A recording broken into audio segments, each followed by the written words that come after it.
सीधे भोपाल लिए चलते, जहां पर सीएम शिवराज सिंह चौहान ने पौधारोपण किया और इसके बाद इस वक्त मीडिया से बात कर रहे हैं। ने बताया कि विकास यात्राएं समाज को जोड़ रही है, बहुआयामी है और अनेकों रचनात्मक कार्य भी विकास यात्राओं के दौरान हो रहे हैं।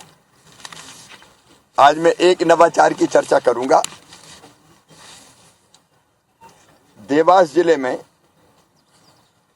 एक अभियान चलाया है। जिला प्रशासन ने, कलेक्टर, जनप्रतिनिधियों ने मिलकर बच्चों को,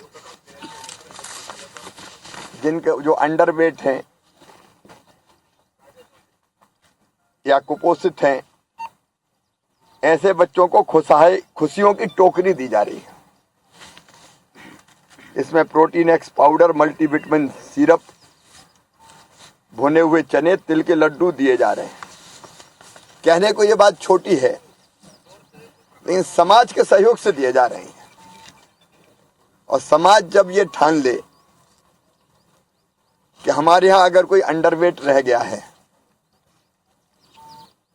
तो उसके पोषण की जवाबदारी केवल सरकार की नहीं, समाज की भी है, तो ऐसा अभियान फिर सफल होता ही है। वहां डिजिटल पढ़ाई और छात्रावास और लाइब्रेरी के लिए पुस्तकें भी इकट्ठी करने का काम हो रहा है और कई जगह आंगनबाड़ी के लिए खिलौनों का संग्रहण का काम भी चल रहा है। तो जैसा मैंने कहा कि केवल ऐसा नहीं कि भाषण दिया और निकल गए, अलग अलग तरह के रचनात्मक काम, सामाजिक काम और जन सहयोग भी इस यात्रा के माध्यम से लगातार मिल रहा है, लगातार बढ़ रहा है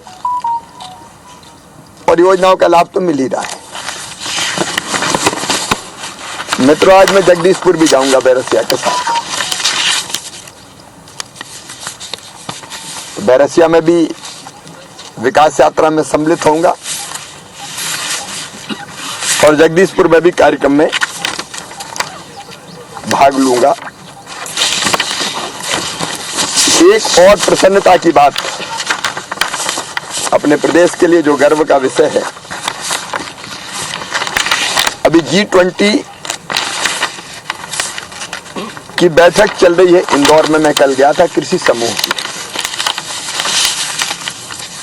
उस बैठक में 30 देशों के 89 प्रतिनिधि भाग ले रहे हैं। मध्य प्रदेश की, इंदौर की गौरवशाली परंपरा के अनुरूप उनका स्वागत, सत्कार, हेरिटेज वॉक, वो सब वहां किया गया है। लेकिन मुझे ये बताते हुए खुशी है कि गेहूं निर्यात में तो मध्य प्रदेश नंबर 1 है ही।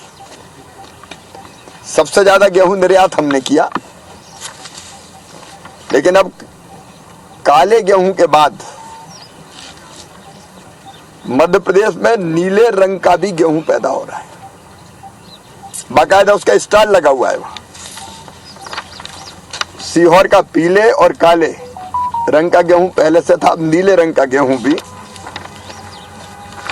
ये गेहूं बेकरी में उपयोग होता है और इसके एक्सपोर्ट के ऑर्डर भी मिल रहे हैं।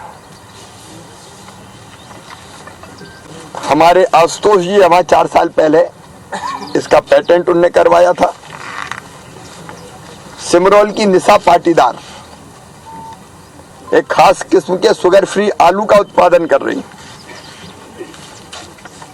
लहरीबाई ने भी वहां अपना स्टॉल लगाया है, जिन्हें बीज बैंक बनाया है। और हमारे श्री अन्न के मोटे अनाज के बीज उन्होंने बचा के रखे हैं, तो वो बीज बैंक भी वहां बना हुआ है। दुनिया के सारे देश के लोग जो वहां आए वो देख रहे हैं। खेती में मध्य प्रदेश लगातार न केवल आगे बढ़ रहा है, बल्कि कई तरह के प्रयोग भी कर रहा है। कांग्रेस फिर पिछली बार झूठ पत्र बनाया था उनने और 900 से ज्यादा वादे किए थे, पूरे नहीं किए। अब फिर महाझूठ पत्र बना के जनता को ठगने की तैयारी में है कांग्रेस और कमलनाथ जी। इनने न केवल वचन पत्र में दिए वादे पूरे किए, वादे पूरे नहीं किए, वचन पत्र के वादे तो पूरे किए ही नहीं। आज एक सवाल मैं कमलनाथ जी आपसे पूछ रहा हूं, जनता को भ्रमित करते हो, रोज झूठ बोल रहे हो। ये बताओ, मुख्यमंत्री कन्यादान योजना के अंतर्गत आपने अनाउंस किया कि हम 21,000 रुपए की राशि एक बेटी के विवाह पर खर्च करेंगे, देंगे उनको। शादी तो हुई, डोली भी उठी, बेटी ससुराल भी चली गई, साल भर बाद कई जगह भांजे भांजियों का जन्म भी हो गया। लेकिन कमलनाथ जी, आपके 51,000 उस समय 15 महीने में नहीं पहुंचे। क्या बेटियों के साथ छल नहीं है?